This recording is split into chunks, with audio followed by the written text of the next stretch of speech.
नमस्कार दोस्तों, आज मैं आपके लेके आया हूँ LIC का एक सबसे सस्ता प्लान। यानी जो गरीब परिवार से हैं या जिनकी सैलरी बहुत कम है वह सभी इस प्लान को ले सकते हैं। यानी जो कम से कम प्रीमियम का प्लान लेना चाहते हैं यह प्लान उनके लिए बेस्ट प्लान है। आज हम बात करने वाले हैं LIC के प्लान आधार स्तंभ प्लान के बारे में, जिसका टेबल नंबर है 943। यह प्लान शुरू करने का लक्ष्य यह है कि वह हर व्यक्ति जो कम सैलरी और ज़्यादा खर्चा होने पर भी आसानी से अपना इंश्योरेंस करवा सकते हैं और पैसों की थोड़ी बहुत सेविंग कर सकते हैं। तो अभी इस पूरे प्लान के बारे में डिटेल से समझ लेते हैं कि इसके लिए कौन कौन एलिजिबल है और क्या क्या बेनिफिट्स इस प्लान में आपको मिलता है। तो वीडियो को पूरा वॉच कीजिए और चैनल पे नए हैं तो चैनल को सब्सक्राइब कर लीजिए।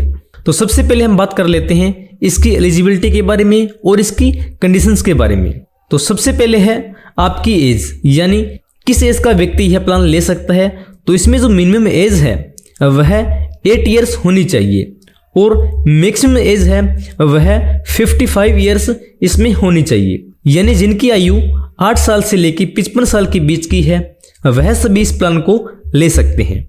इसमें मैं आपको बता दूं कि यह प्लान सिर्फ पुरुषों के लिए है। यानी अगर कोई महिला यह प्लान लेना चाहती है तो वह आधारशिला प्लान का चयन कर सकती है। अभी हम बात कर लेते हैं पॉलिसी टर्म की, यानी आप यह प्लान कितने टाइम के लिए ले सकते हैं। तो इसमें सबसे पहले है मिनिमम पॉलिसी टर्म 10 ईयर और इसमें हम बात करें मैक्सिमम पॉलिसी टर्म की तो वह है 20 ईयर्स। यानी इस प्लान को आप 10 साल से 20 साल के लिए चूज कर सकते हैं। उसके बाद है सम एश्योर्ड, यानी इसमें आप जो इंश्योरेंस है वह कितनी अमाउंट का ले सकते हैं। तो इसमें सबसे पहले है मिनिमम सम एश्योर्ड, वह है 2 लाख रुपए। यानी आप कम से कम 2 लाख रुपए का सम एश्योर्ड इसमें चूज कर सकते हैं। उसके बाद हम बात करें मैक्सिमम सम एश्योर्ड की, तो इसमें कोई भी लिमिट नहीं है। यानी यह आपकी इनकम पर डिपेंड करता है कि आप कितना इंश्योरेंस कवर इसमें चूज कर सकते हैं, क्योंकि इसमें जो प्रीमियम बनेगा वह आपके सम एश्योर्ड की वैल्यू के हिसाब से कैलकुलेट किया जाएगा। इसके बाद है PPT, यानी प्रीमियम पेइंग टर्म। यानी आपको इसमें जो प्रीमियम भरना है वह कितने साल तक भरना है।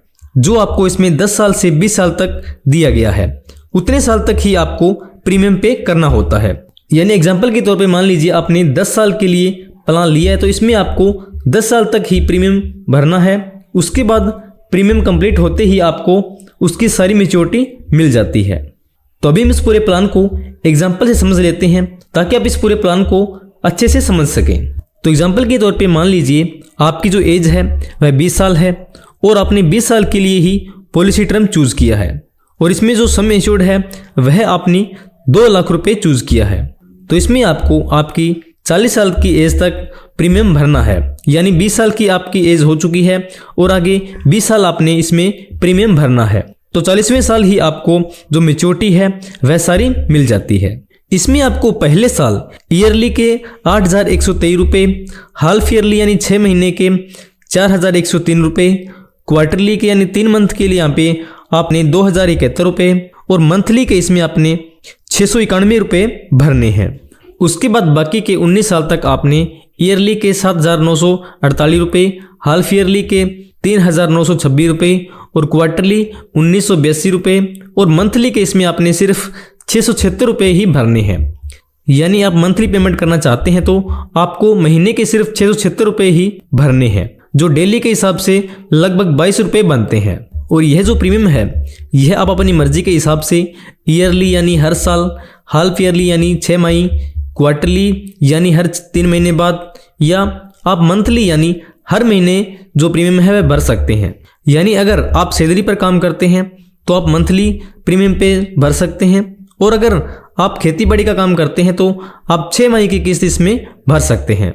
तो इस एग्जाम्पल के आधार पर आपने टोटल 20 साल के अंदर 1,59,135 रुपये इसमें भरने हैं और इसमें आपको उसके बाद इसमें आपको 2 लाख रुपए का सम एश्योर्ड जो आपने इसमें चूज किया था वह आपको इसमें मिलना है। और इसी के साथ इसमें आपको लॉयल्टी एडिशन के रूप में 65,000 रुपये इसमें अलग से मिलते हैं। यानी इसमें मैच्योरिटी के रूप में आपको टोटल 2,65,000 रुपये मिलते हैं। यानी इस प्लान में आपने जैसे 1,59,135 रुपये की सेविंग की थी और आपको इसमें मेच्योरिटी के रूप में आपको 2,65,000 रुपये मिल जाते हैं। यह हमने बात तब की थी जब लास्ट तक पॉलिसी धारक की डेथ नहीं होती। अभी हम बात कर लेते हैं इसके डेथ बेनिफिट्स के बारे में। यानी अगर पॉलिसी टर्म के बीच में पॉलिसी धारक की डेथ हो जाती है तो इसमें नॉमिनी को क्या क्या बेनिफिट्स मिलते हैं। तो इस प्लान में पॉलिसी टर्म के बीच में अगर पॉलिसी धारक की नॉर्मल डेथ हो जाती है तो इसमें आपको 2 लाख रुपए मिलते हैं, यानी जो आपने पॉलिसी लेते समय सम एश्योर्ड चूज किया था।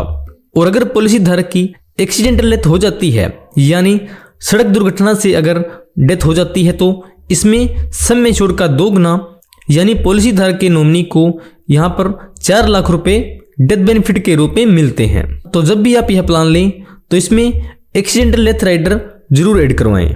और इसी के साथ इसमें जितने साल तक आपने प्रीमियम पे किया है उसका आपको बोनस भी अलग से दिया जाता है। तो इसमें आपको इसकी एलिजिबिलिटी के बारे में, इसके बेनिफिट्स के बारे में और इसके डेथ बेनिफिट्स के बारे में पता लग गया होगा। तो अभी हम बात कर लेते हैं इसके अदर बेनिफिट्स के बारे में। यानी इसमें आपको कुछ अदर बेनिफिट्स भी मिलते हैं, जैसे नंबर 1 लोन की सुविधा। इसमें आपको पॉलिसी शुरू करने के बाद 2 साल बाद ही लोन की सुविधा मिल जाती है। उसके बाद है सरेंडर, यानी अगर किसी कारणवश आप पॉलिसी को बंद करवाना चाहते हैं तो आप 2 साल बाद पॉलिसी को सरेंडर भी करवा सकते हैं। उसके बाद है ग्रेस पीरियड, यानी इसमें अगर आप समय पर किस्त नहीं भर सकते तो इसमें आपको कुछ समय की छूट भी इसमें मिलती है। तो जैसे अगर आपने पेमेंट मोड है वह मंथली का चूज किया है तो इसमें आपको 15 दिन का ग्रेस पीरियड इसमें मिलता है। और अगर आपने payment mode yearly, half yearly या क्वार्टरली का चूज किया है तो इसमें आपको 1 महीने का ग्रेस पीरियड मिलता है, यानी आपकी किस्त ड्यू होने के 1 महीने तक आप जो प्रीमियम है वह इसमें भर सकते हैं। इसमें आपको कोई भी पेनल्टी आदि नहीं लगेगी।